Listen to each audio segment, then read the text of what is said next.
Hola, Emmanuel. So, where did your passion for RPG come from, and how did you go from player to designer? Hey Paolo, thanks for having me. Well, I grew up in a family of storytellers. One of my grandfathers was a TV director and a screenwriter. The other was a journalist and a poet. And my whole family also joined them in some of their creative endeavors, like plays or movies that they made themselves. And I also grew up playing a lot of games and a lot of make-believe games, wherein my most favorite part in these games was to create the setting and the characters and to draw the characters of each of the kids playing with me. And it was really easy to me to jump into tabletop RPGs. Also, I was really into JRPGs like Legend of Zelda Breath of Fire. So I had this group of friends, and we were around 10. And one of them was like, I know how to play RPGs. Do you want to try? And we were like, of course. Why not? And he didn't.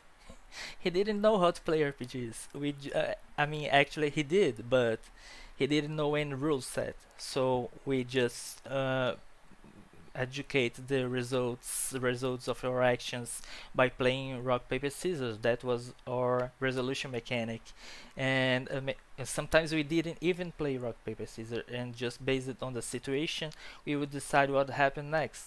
So today I know that we were playing a very free form type of RPG that maybe, if you can say so, it's just a little more advanced than basic make believe.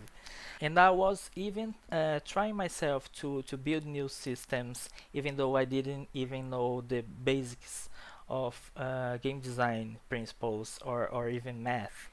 But it was really important to me to have these experiences, even though the terrible rule sets, the nonsense, but I was getting my creative flowing, and this is a really important part of the process, of course. And later on I would become a illustrator and graphic designer, and creativity is our most important asset, of course.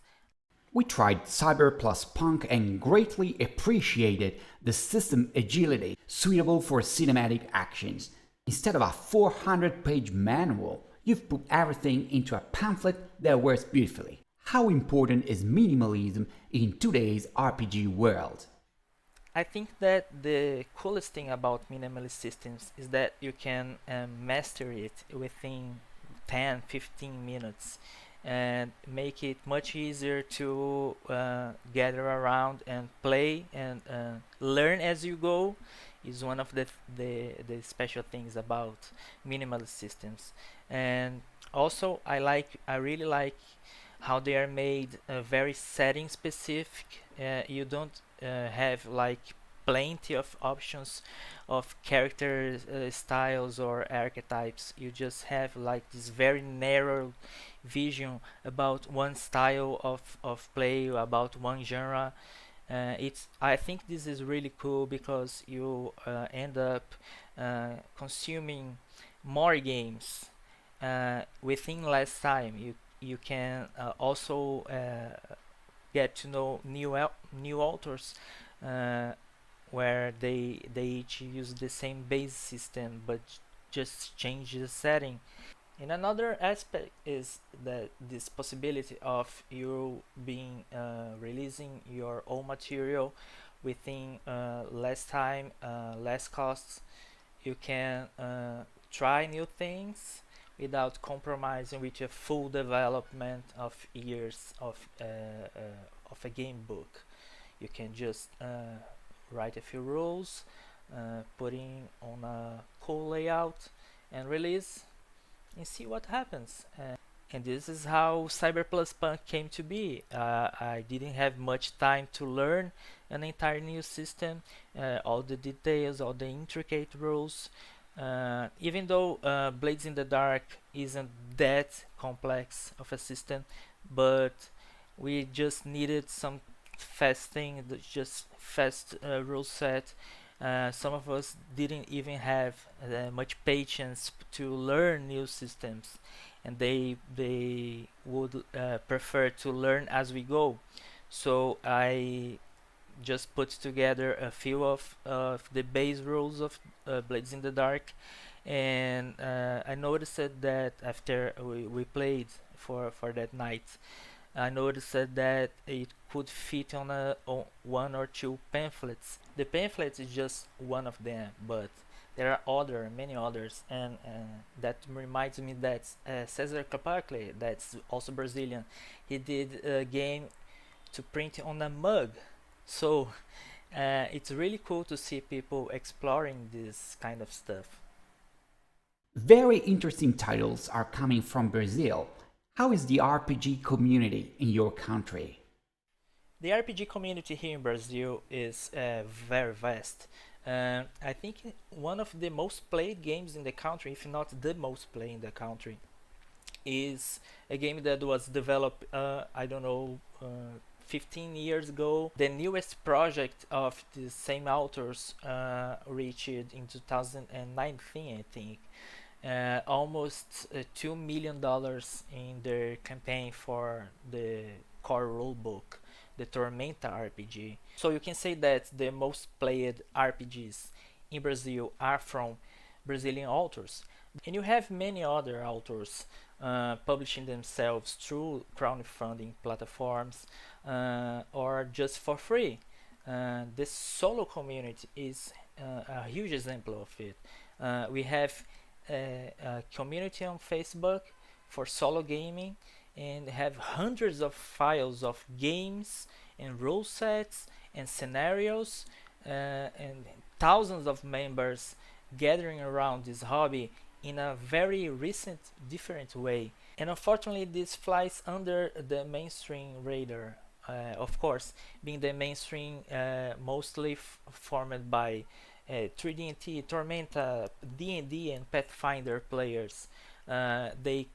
Some of them don't even know that you can play solo. You can play free systems just from this community. But it's something really huge, very prolific, and very closed. They don't publish in English. They only publish in Portuguese within that Facebook group. I think one thing or another gets out and goes to websites, blogs, etc. It's really interesting to see how this solo community grew so fast over just a few years, and I'm talking even before the pandemics. There weren't so many, but it was already a strong community with very prolific creators, and some of the creators are really professional graphic designers, really professional game designers as well, and they are making like a stunning work. For example, Cesar Capacle that I mentioned earlier, but also the Campfire Studio, who recently released Inferno. And of course, we have these Brazilian authors that are publishing overseas, internationally. So with this, we have these authors making really cool stuff in English, and not always a perfect English, right? But it does the job. It gets the word out there, and these publishers are noticing them. Like Jelly Muppet just published the Latin Breakout, not only with works from Brazilian but all over the other Latin America countries, and it's really cool to see how these works resonate all over the world. And we are talking about not only North America or Europe, but also we are talking about Korea and Japan. It's really cool to see that. And if people are interested in seeing what's being made by Brazilian authors, I have a collection of games in itch.io where I collect all the games released there from Brazilian authors, and we have almost weekly editions. It's a really prolific community, I would say. There's a direct link for the collection, but people can go to my own page on itch.io, and from there they will find the list with the collection. It's Emanoel Melo.itch.io. We are Italian and just recently have launched our pulp noir game Shakedown City, inspired by the well-known The Quiet Year on Kickstarter. You've just been very successful in the Cyber plus Punk Augmented campaign. Are crowdfunding platforms the way to allow all designers produce their games? Can you tell us your experience? Well, my little experience since Cyber plus Punk Augmented was my first almost solo campaign. I say that because I had a huge help from Ray and Vince from Mytopia, the publisher. They helped me with all the details, the decisions, so it was much easier for me. I think that crowdfunding is a really cool tool to gather around your community, to market your game. Some of these platforms, they already have some kind of built-in marketing tool like discovery featured campaigns for you to put your word out and to gather some feedback. Even if your project didn't succeed, you had this feedback in how to get better and how to make it more appealing and what you need to change. But I think that it's the main thing about it is that you must have a very structured project before you launch, because people are coming in with questions, they are coming in sometimes with demands, and you have to at least have an answer for them. And one of the things that the guys at Mytopia told me was that adding too many rewards to your stretch goals can be very tricky, and we opted for just three pamphlets that were already written, but we will of course make improved versions with a little more content. Actually, the three of them are already done. So if you are going to do it, just make sure you have everything set up, and don't promise what you don't have any idea that's going to be what's going to be, because you can end up delaying the pipeline for too long, and people will get of course frustrated. Since you bet on a Forge in the Dark, John Harper's influence is evident. What other RPG authors have influenced you?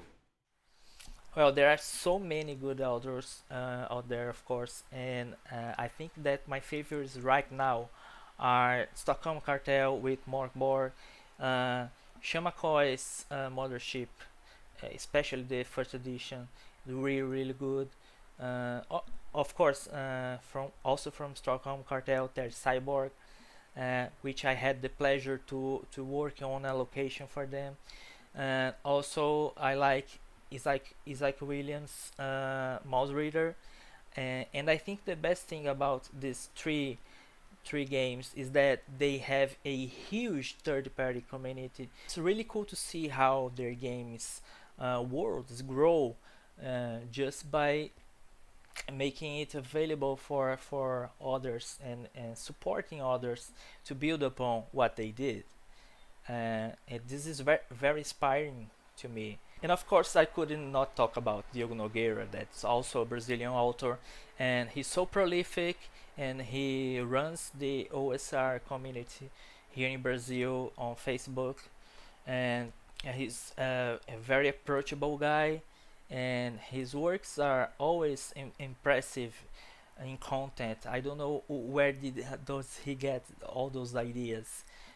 So it was really inspiring to me when I was trying to make my own games, and to find someone like Diogo. He was not just publishing for the internal market, right? He was publishing for the whole world. So it was very inspiring to me, because just to think about people from, I don't know, Korea or India or England to play my games, and give me feedback and talk about their experience was really exciting, and I wanted to try that. So if I can say that, Dio was my first inspiration in this space, just because of his proactivity and his creativity in this space. It was really cool to see.